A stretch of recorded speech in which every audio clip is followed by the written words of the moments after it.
আব্দুল উজ্জার চাচা বলে, মানতে পারি না, শুধু সম্পদ দিলে হবে না। কয়েকদিন আগে তোমাকে আমি বিবাহ করাইছিলাম, ওই স্ত্রীটাকেও পর্যন্ত তুমি তালাক দিয়ে যাওয়া লাগবে, তালাক দিয়া দাও। আব্দুল উজ্জা স্ত্রীটাকে তালাক দিয়া দিল।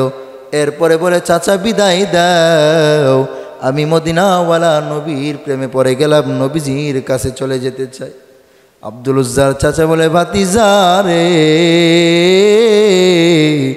তোর পরনে যে লুঙ্গিটা আছে সেই লুঙ্গিটাও পর্যন্ত আমার কিনা, আমার ঘাম জড়া টাকা দিয়ে তোরে আমি লুঙ্গি কিনে দিয়েছিলাম। আজকে যেহেতু তুই মুহাম্মদুর রাসূলুল্লাহ সাল্লাল্লাহু আলাইহি ওয়াসাল্লামের ধর্ম মানলা, এই জন্য আমি তোমাকে লুঙ্গি দিতে চাই না, উলঙ্গ হয়ে চলে যাও, লুঙ্গি দিতে চায় না। এই কথা বলে বিভিন্নভাবে প্রহার করতে লাগে। এই জায়গাগুলো শরীরটা ক্ষতবিক্ষত হয়ে রক্ত টপ টপ টপ টপ করে পড়তেছে। এক পর্যায়ে ভাতিজা আব্দুল উজ্জা ডাক দিয়া বলে, চাচা যান, আল্লাহর জন্য কি লুঙ্গিটা একটু ভিক্ষা দেওয়া যায় না? কারণ আমি রাহমাতুল লিল আলামিনের সামনে দাঁড়ায়া কেমন করে আমি উলঙ্গ হয়ে দাঁড়াবো, লুঙ্গিটা দিয়া দেন, আমি লুঙ্গিটা পরিহিত অবস্থায় নবীজির কাছে যেতে চাই। চাচা বলে, না না, তুই যেহেতু আমার ধর্ম ছেড়ে দিলে তোকে কিছু দেওয়া যাবে না।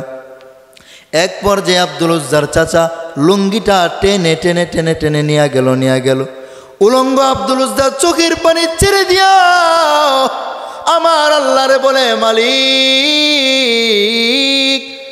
একমাত্র আমার ভালোবাসা দুনিয়ার কারো প্রতি ছিল না, তোমার ভালোবাসা অর্জন করার জন্য নবী মুহাম্মদুর রাসূলুল্লাহর আকর্ষণে আমি পাগল পারা হয়েছি, এই জন্য আমি সম্পদ দিয়া দিলাম, আমার স্ত্রীটারও আমি তালাক দিয়া দিলাম, আমার পরনের লুঙ্গিটাও পর্যন্ত আমার চাচারে দিয়া দিলাম।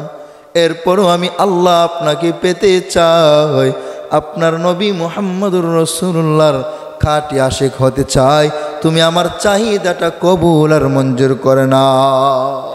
আল্লাহ বলেন, আমিনু কামা আমানান নাস, হে দুনিয়ার মানুষ, ইমানটাকে মজবুত করে নাও, আমার পয়গম্বরের যুগের সাহাবায়ে কেরামের ইমানের মতো। বলে, সাহাবায়ে কেরামের ইমান কেমন তুমি জানায়া দাও। আল্লাহর পয়গম্বর হাদিসের মধ্যে জানায়া দেন, লা তাআতা লি মাখলুকিন ফি মাসিয়াতিল খালিক, আমার আল্লাহকে অসন্তুষ্ট করিয়া দুনিয়ার কোন মানুষের আদেশ নিষেধ মান্য করা হারাম। আল্লাহকে অসন্তুষ্ট করি মা বাবার কথা মানা যাবে না, আল্লাহকে অসন্তুষ্ট করিয়া স্ত্রী সন্তানের কথা মানা যাবে না, আল্লাহকে অসন্তুষ্ট করে ভাই বোনের কথা মানা যাবে না বলে হারাম। সাহাবায়ে কেরাম দুনিয়ার সব যদি এক জায়গায় চলে যায়, এরপরেও তারা আল্লাহ এবং রাসূলকে তারা অসন্তুষ্ট করে না। সাহাবায়ে কেরামের জীবনের দিকে তাকাও, তাকায়া দেখো রে যুবক, জীবন দিয়া দিবে, মুহূর্তের জন্য আল্লাহকে অসন্তুষ্ট করবে না। আল্লাহর নবীর একজন সাহাবী যার নাম আব্দুল উজ্জা, এত দামি একজন সাহাবীর নাম আব্দুল উজ্জা। মুসলমান হওয়ার আগে, ইসলাম গ্রহণ করার আগে যার নাম আব্দুল উজ্জা, তবে ইসলাম ধর্ম গ্রহণ করার পরে আমার আল্লাহর পয়গম্বর মোহাব্বত নিয়া তার নাম দিয়া দিলেন আব্দুল্লাহ জুলবাদাই। এই আব্দুল উজ্জা ইসলাম ধর্ম গ্রহণ করার আগে নাম ছিল আব্দুল উজ্জা, এটা বিধর্মীদের নাম। আব্দুল উজ্জা মানে উজ্জার বান্দা। যখন ইসলাম ধর্ম গ্রহণ করলেন, আল্লাহর পয়গম্বর তার নাম দিলেন আব্দুল্লাহ জুলবাদাই। এরে বাজান, মনোযোগ দিয়ে শোনার যুবক, এই আব্দুল উজ্জা সাধারণ কোনো সাহাবীর নাম নয়। এমন দামি একজন সাহাবী, ছোটবেলা যিনি মা হারাইছেন, মা হারা এতিম আব্দুল উজ্জা। মা ইন্তেকাল করার পরে আব্দুল উজ্জার বাবা আরেকজন মহিলাকে বিবাহ করলো। বিবাহ করার পর আব্দুল উজ্জার ঘরের মধ্যে একজন সৎমার আগমন। সৎমা কোনোভাবেই আব্দুল উজ্জাকে সহ্য করতে পারে না, মানতে পারে না।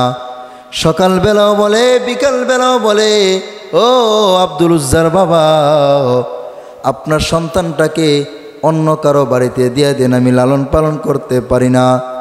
বাধ্য হইয়া আব্দুল উজ্জার বাবা তার চাচার কাছে, আব্দুল উজ্জার চাচার কাছে দিয়া দিল, নেও নেও, আমার ছেলে আব্দুল উজ্জাকে তুমি লালন পালন করো। এইভাবে আব্দুল উজ্জা ছোট থেকে তার চাচার কাছে লালন পালন করতেছে, তার চাচার কাছে লালিত পালিত হইতেছে। কয়েক মাস পরে, কয়েকদিন পরে ওই আব্দুল উজ্জার বাবা ইন্তেকাল হয়ে যায়। আর ওই দিক দিয়ে আব্দুল উজ্জা তার চাচার কাছে লালিত পালিত হইতেছে, ছোট থেকে বড় হইতেছে, বালেগ হইতেছে। বালেগ হওয়ার আগ মুহূর্তে এমন একটা অবস্থা হয়ে গেল, আমার পয়গম্বর এই মক্কার মধ্যে সাহাবায়ে কেরামকে নিয়ে বসবাস করতেছে, দ্বীনের দাওয়াত দিতেছে। আর আব্দুল উজ্জা যার নাম, এই ছোট মানুষটা সকালবেলা ঘুম থেকে উঠিয়া আমার পয়গম্বরের কাছে চলে যায়, আমার পয়গম্বরের চেহারা মুবারক দেখে দেখে আনন্দ পাওয়ার জন্য, আমার পয়গম্বরের চেহারা মুবারক দেখে কষ্ট দূর করার জন্য, ক্ষুধা নিবারণ করার জন্য আমার পয়গম্বরের দরবারে চলে যায়। আবার যখন বিকাল হয়ে যায়, এই মুহূর্তে আবার রাতে তার চাচার সাথে ঘুমায় যায়। এমনভাবে দিন যায় রাত পোহায়, দিন যায় রাত পোহায়। একদিনের ঘটনা, আল্লাহর পয়গম্বর মক্কা ছেড়ে তিনি মদিনায় হিজরত করে চলে যায়। এই আওয়াজটা যখন আব্দুল উজ্জার কানে পৌঁছে যায়, ওই আব্দুল উজ্জা তার চাচার সাথে খানার প্লেটে বসে ডাক দিয়ে বলে, রে চাচা, আপনার কাছে আমি একটা মানুষের ব্যাপারে জানতে চাই, ওই মানুষটার ব্যাপারে আপনি যদি জানেন তাহলে বলেন। আব্দুল উজ্জার চাচা বলে, ভাতিজা, তুমি কি জানতে চাও, কি জানতে চাও? বলে, মক্কার মধ্যে একজন লোক ছিল যার নাম মুহাম্মদ। এই মুহাম্মদুর রাসূলুল্লাহর ব্যাপারে আপনি কি জানেন, একটু জানাইয়া দেন। আব্দুল উজ্জা চাচা বলে, ভাতিজা রে, এই মুহাম্মদের ব্যাপারে আমি যতটুকু জানি, ওই মুহাম্মদের মতো ভালো মানুষ মক্কার মধ্যে হতে পারে না। ওই মুহাম্মদের মতো সত্যবাদী কেউ নাই, ওই মুহাম্মদের মতো সত্যবাদী আমানতদার কেউ নাই। কেন তুমি হঠাৎ এই মুহাম্মদের ব্যাপারে জানতে চাও? আব্দুল উজ্জা ডাক দিয়া বলে, চাচা রে, আমি ছোটবেলা মা হারা এতিম, আমার বাবাও আমাকে দেখাশোনা করে না সৎ মায়ের কাছে গিয়া। আমার যত কষ্ট আছে সব কষ্টগুলা যখন জমে যায়, আমি মুহাম্মদুর রাসূলুল্লাহ সাল্লাল্লাহু আলাইহি ওয়াসাল্লামের দরবারের মধ্যে গিয়া তার চেহারা দেখে দেখে আমার কষ্ট দূর করে আসছি। কিন্তু দুঃখের ব্যাপার, আমি এখন শুনতে পাই মুহাম্মদুর রাসূলুল্লাহ নাকি মক্কা ছেড়ে কাফেরদের অত্যাচার জুলুম সহ্য করতে না পেরে আল্লাহ পাকের ইশারা ইঙ্গিতে তিনি মদিনায় চলে গেছেন। এ চাচা আমার, যেই নবী মক্কায় নাই, সেই মক্কায় আমি আব্দুল উজ্জা থাকবো, হতে পারে না। ও চাচা, জানায়া দেন, আপনি নিজেই তো বললেন মুহাম্মদের মতো ভালো মানুষ হতে পারে না। আমি মুহাম্মদ যেহেতু চলে গেছেন মদিনায়, আমি মক্কার মধ্যে থাকতে পারি না, মদিনায় চলে যেতে চাই। আল্লাহু আকবার, জুড়ে বলেন। এই কথা শুনে চাচার মাথা গরম হয়ে গেল। এই ভাতিজা কি বলতে চাও? ভাতিজা আব্দুল উজ্জা বলে, শুনে নাও, আপনি আমার চাচা হতে পারেন, কিন্তু আপনার চাইতে শতগুণে ভালোবাসি যাকে, তিনি হলেন মুহাম্মাদুর রাসূলুল্লাহ। এইভাবে সময় পার হয় না, খানার প্লেট নিয়ে বসে গেছেন। আব্দুল উজ্জার মুখের মধ্যে কোনো খাবার দিতে পারে না। আব্দুল উজ্জার চাচা বলে, রে ভাতিজা তুমি খানা খাও না কেন? বলে, আমার পেটের মধ্যে খানা যায় না, যতক্ষণ পর্যন্ত আমি মুহাম্মাদুর রাসূলুল্লাহর কাছে যেতে না পারবো মদিনায়, ততক্ষণ পর্যন্ত আমি শান্তি পাবো না। ডাক দিয়ে বলে, চাচা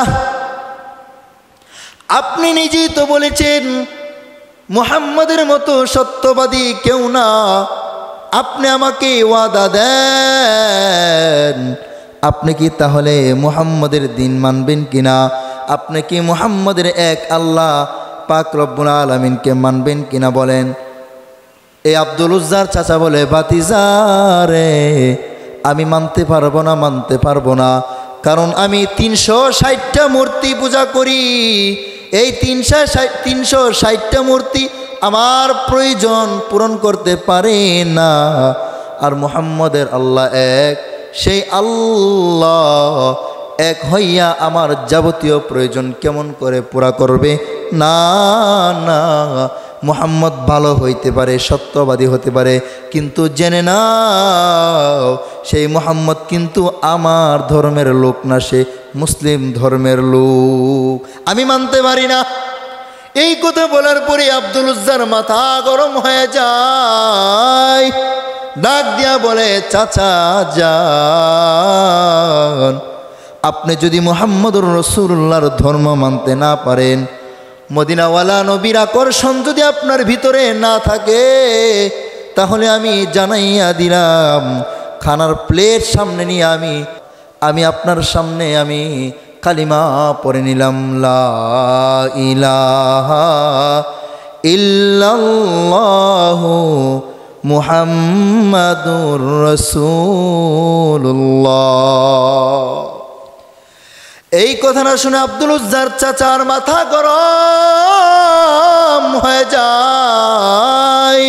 এ ভাতিজা, তোরে আমি এত কিছু করলাম, ছোটবেলা তুই মা হারা এতিম, তোর বাবা তোকে লালন পালন করে না, আমি চাচা হইয়া লালন পালন করে করে করে করে তোরে বড় করলাম। তুই যার নুন খাও তার গুণ না গাইয়া তুই মুহাম্মদ নবীর গুণ গাও কেন, মদিনাওয়ালা নবীর গুণ গাও কেন? আমি তো তোমার এত কিছু দিলাম, আমার কথা মানতে পারো না, আমার কথা শুনতে পারো না। আমি যে ধর্মের উপরে আছি সেই ধর্ম যদি না মানো, মুহাম্মদের ধর্ম যদি মানতে চাও, তাহলে তোমাকে আমি যত বড় অত্যাচার জুলুম আছে সব করতে রাজি আছি। আব্দুল উজ্জা বলে, চাচা মনোযোগ দিয়ে শুনে নেন, একজন খাঁটি মুসলমান যারা মুমিন, জীবন চলে যাবে, জীবনের চাইতেও বেশি ভালোবাসে আল্লাহকে এবং রাসূলুল্লাহ সাল্লাল্লাহু আলাইহি ওয়াসাল্লামকে। দুনিয়ার সম্পদের কোনো লোভ নাই, স্ত্রী সন্তানের কোনো মায়া নাই, সবচেয়ে বেশি মায়া হলো আল্লাহ এবং মদিনাওয়ালা নবী মুহাম্মদের। চাচা বিদায় দেন, আমি মদিনায় চলে যাব নবীজির কাছে। নবীকে ছাড়া আমি থাকতে পারি না, কারণ নবী নাকি মদিনায় চলে গেছেন। আমাকে বিদায় দেন, আমিও মদিনায় চলে যাব, মক্কায় থাকতে চায় না। আব্দুল উজ্জার চাচা বলে, ভাতিজা রে তুই যদি মদিনায় চলে যাও, তোরে আমি ছোট থেকে লালন পালন করিয়া যত সম্পদের মালিক বানাইলাম, সবগুলা সম্পদ তুই আমার নামে রেজিস্ট্রেশন করে দেওয়া লাগবে। আব্দুল উজ্জা বলে, নাও, সব দিতে রাজি আছি, কিন্তু আমি ইমানটাকে বিক্রি করতে রাজি না। আব্দুল উজ্জার চাচা বলে, মানতে পারি না, শুধু সম্পদ দিলে হবে না, কয়েকদিন আগে তোমাকে আমি বিবাহ করাইছিলাম, ওই স্ত্রীটাকেও পর্যন্ত তুমি তালাক দিয়ে যাওয়া লাগবে, তালাক দিয়া দাও। আব্দুল উজ্জা স্ত্রীটাকে তালাক দিয়া দিল। এরপরে বলে, চাচা বিদায় দাও, আমি মদিনাওয়ালা নবীর প্রেমে পড়ে গেলাম, নবীজির কাছে চলে যেতে চাই। আব্দুল উজ্জার চাচা বলে, ভাতিজা রে, তোর পরনে যে লুঙ্গিটা আছে সেই লুঙ্গিটাও পর্যন্ত আমার কিনা, আমার ঘাম জড়া টাকা দিয়ে তোরে আমি লুঙ্গি কিনে দিয়েছিলাম। আজকে যেহেতু তুই মুহাম্মদুর রাসূলুল্লাহ সাল্লাল্লাহু আলাইহি ওয়াসাল্লামের ধর্ম মানলা, এই জন্য আমি তোমাকে লুঙ্গি দিতে চাই না, উলঙ্গ হয়ে চলে যাও, লুঙ্গি দিতে চায় না। এই কথা বলে বিভিন্নভাবে প্রহার করতে লাগে। এই জায়গাগুলো শরীরটা ক্ষতবিক্ষত হয়ে রক্ত টপ টপ টপ টপ করে পড়তেছে। এক পর্যায়ে ভাতিজা আব্দুল উজ্জা ডাক দিয়া বলে, চাচা যান, আল্লাহর জন্য কি লুঙ্গিটা একটু ভিক্ষা দেওয়া যায় না?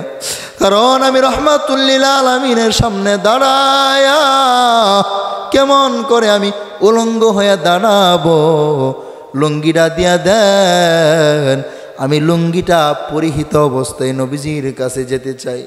চাচা বলে, না না, তুই যেহেতু আমার ধর্ম ছেড়ে দিলে তোকে কিছু দেওয়া যাবে না। এক পর্যায়ে আব্দুল উজ্জার চাচা লুঙ্গিটা টেনে টেনে টেনে টেনে নিয়ে গেল। উলঙ্গ আব্দুল উজ্জার চোখের পানি ছেড়ে দিয়া আমার আল্লাহরে বলে, মালিক, একমাত্র আমার ভালোবাসা দুনিয়ার কারো প্রতি ছিল না, তোমার ভালোবাসা অর্জন করার জন্য নবী মুহাম্মদুর রাসূলুল্লাহর আকর্ষণে আমি পাগল পারা হয়েছি। এই জন্য আমি সম্পদ দিয়া দিলাম, আমার স্ত্রীটারও আমি তালাক দিয়া দিলাম, আমার পরনের লুঙ্গিটাও পর্যন্ত আমার চাচারে দিয়া দিলাম। এরপরও আমি আল্লাহ আপনাকে পেতে চাই, আপনার নবী মুহাম্মদুর রাসূলুল্লাহর খাঁটি আশিক হতে চাই, তুমি আমার চাহিদাটা কবুল আর মঞ্জুর করে না। এই কথা বলে বলে বলে বলে আব্দুল উজ্জার চোখের পানি টপ টপ করে জমিনের মধ্যে ফালায়া, এক পর্যায়ে বলছিলাম, আপন মা মরে যাওয়ার পরে তার বাবা আরেকটা বিবাহ করেছিল, কয়েকদিন পরে তার বাবাও ইন্তেকাল করলো। এখন দুনিয়ার মধ্যে আপন বলতে তার চাচা ছিল, চাচাও দূরের মানুষ হয়ে গেল। এক পর্যায়ে এখন শুধু আপন বলতে তার সৎমা আছে। সেই সৎমার কাছে গিয়া বলে, মা, আমি ছোটবেলা মা হারাইয়াতিম, আমি বাবাকেও হারাইলাম, আমি চাচার কাছে লালিত পালিত হইলাম। আমি যেহেতু মুহাম্মদুর রাসূলুল্লাহ সাল্লাল্লাহু আলাইহি ওয়াসাল্লামকে মানলাম, মুহাম্মদ নবীর ধর্মটা মানলাম, এক আল্লাহকে স্বীকার করেছি, এই অপরাধী আমাকে মেরে মেরে মেরে মেরে দেখেন কি করেছে, আমার ইমানটাকে নষ্ট করার জন্য কত কিছু করলো, কিন্তু মুসলমান জীবনের বিনিময় হলেও ইমান দিবে না। এ আমার সৎমা, ও আম্মা জান, আমি উলঙ্গ অবস্থায় আছি।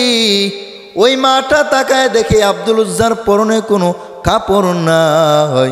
ওই আব্দুল উজ্জার মা শরমায়া পাশের রুমে চলে যায়। এ সন্তান, তোর এমন অবস্থা কেন, এমন অবস্থা কেন? আব্দুল উজ্জা বলে, মা, আমি নবীর আশিক হইলাম, এই জন্য আমাকে আমার চাচা এত কষ্ট দিল। আপনার কাছে যদি কোনো কাপড় থাকে, আপনি একটা কাপড় দিয়া দেন, এই কাপড়টা পরে পরে পরিধান করে আমি রাহমাতুল লিল আলামিনের কাছে চলে যেতে চাই মদিনায়। ওই মা ডাক দিয়া বলে, সন্তান, কিছুই নাই, তবে ঘরের মধ্যে একটা কম্বল আছে, সেই কম্বলটা তোরে আমি দিতে পারি। ওই কম্বলটা দেওয়ার পর আব্দুল উজ্জা দুইটা টুকরা পরে, এক টুকরা দ্বারা লজ্জাস্থান ঢাকলো, আরেকটা টুকরা দ্বারা শরীরটা ঢাইকা ডাক দিয়া বলে, রে মা, তুমি কি ইসলাম ধর্ম গ্রহণ করবা কিনা? মুহাম্মাদুর রাসূলুল্লাহ ধর্মটা তুমি গ্রহণ করবা কিনা? সৎ মাও ডাক দেয়া বলে, না রে সন্তান, না না, আমি যেই ধর্মের উপরে আছি সেই ধর্মই মানবো, থাকবো। আমি তোমার মুহাম্মদের ধর্ম মানতে চাই না। আব্দুল উজ্জা ডাক দেয়া বলে, রে মা, তাহলে হয়তো তোমার সাথে আর আমি সন্তান আব্দুল উজ্জার দেখা হবে না। আর মনে হয় তোমার চেহারা আমি দেখতে পারবো না রে মা, আমিও তোমার চেহারা দেখতে পারবো না, তুমিও আমার চেহারাটা দেখতে পারবো না, তুমি দেখতে পারবা না, আমিও তোমাকে দেখতে পারবো না। এ মা, বিদায় দাও, বিদায় দাও। আমি মুহাম্মদুর রাসূলুল্লাহর প্রেমে পাগল হইয়া, আমি মদিনাওয়ালার প্রেমে পাগল হইয়া মদিনায় যেতে চাই। সব ছেড়ে দিয়েছি শুধু মদিনায় যাওয়ার জন্য।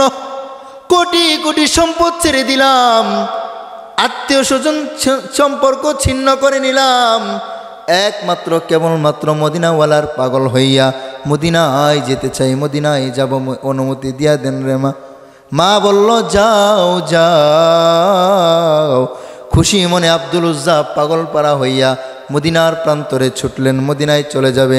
মদিনাওয়ালা নবীর চেহারা মুবারক দেখে দেখে আনন্দ পাইবে, খুশি হবে। এই যুবক যারা আছে, মদিনাওয়ালা নবীর প্রেমে পাগল, আব্দুল উজ্জার সব ছেড়ে দিয়েছে। আর তুমি কেমন নবীর আশেক হইলা? তুমি নবীর ভালোবাসায় কিছু করতে পারো না, নবীর ভালোবাসায় তুমি তোমার সন্তান ছাড়তে পারো না, নবীজির ভালোবাসায় তুমি তোমার সম্পদ ছাড়তে পারো না, নবীজির ভালোবাসায় তুমি 5টা মিনিট কষ্ট করতে পারো না। আর আব্দুল উজ্জার দিকে তাকাও, আব্দুল উজ্জা মদিনাওয়ালা নবীর পাগল হইয়া তিনি জীবনের সব সুখ ক্যান্সেল করে দিলেন। এখানে যারা আছে এমন কেউ নাই যার অন্তরে মদিনার প্রেম প্রীতি নাই, মদিনার ভালোবাসা নাই। এমন কেউ নাই যে ব্যক্তিটা মদিনায় যেতে চাও না। আহারে, ভ্রমণ করার জন্য, শিক্ষা সফরের জন্য আপনি কত জায়গায় গিয়া হাজার হাজার হাজার হাজার টাকা আপনি নষ্ট করলেন। এই বাবারা, মনটা কি চাই না মদিনাওয়ালা নবীর সামনে দাঁড়ায় একটু সালাম দেওয়ার জন্য? মনটা কি চায় না বাইতুল্লাহর চতুর্দিকে আপনি ঘোরার জন্য? মনটা কি চায় না রওজার সামনে দাঁড়ায়া আসসালাতু ওয়াসসালামু আলাইকা ইয়া রাসূলুল্লাহ বলার জন্য? যদি এমনটাই হয়, 2 কানা হাত আমার আল্লাহকে তুমি দেখায়া দাও। আয় আল্লাহ, আপনি কবুল করে নেন। জীবনে যদি একবার হয় মদিনাওয়ালা নবীর সামনে দাঁড়ায়া, যে নবীর প্রেমে পাগল হইয়া আব্দুল উজ্জা জীবনের সব ছেড়ে দিল, সেই নবীর রওজার সামনে যেন দাঁড়াইতে পারে, একটু সুযোগ দিয়েন। আল্লাহুম্মা আমিন, জোরে বলেন আমিন। মনে বড় আশা ছিল যাব মদিনা, সালাম আমি করব গিয়ে, সালাম আমি করব গিয়ে নবীর রওজায়।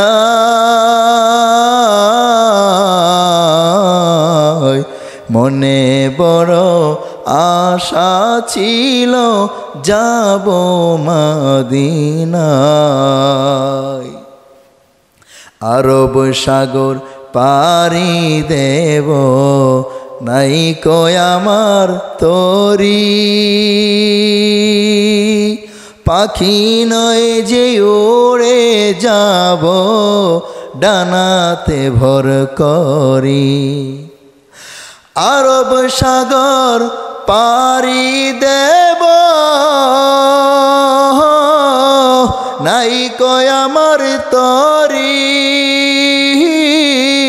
পাখি নই যে উড়ে যাব ডানাতে ভর করি। আমার আশায় আছে সম্বল নাই, করি কি উপায়।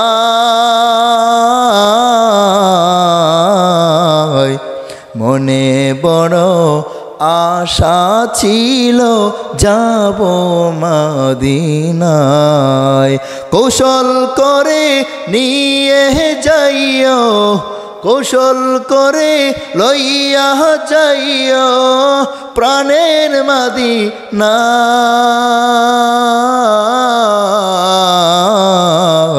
মনে বড় আশা ছিল যাব মদিনায়। এ যুবক, আব্দুল উজ্জা সৎমার কাছ থেকে বিদায় নিয়ে তিনি মদিনায় চলে যায়। এই যুবকেরা শুনে না, নবীর প্রেমে পাগল হইয়া আব্দুল উজ্জা নবীর সাথে দেখা করার জন্য তিনি মদিনায় চলে যায়।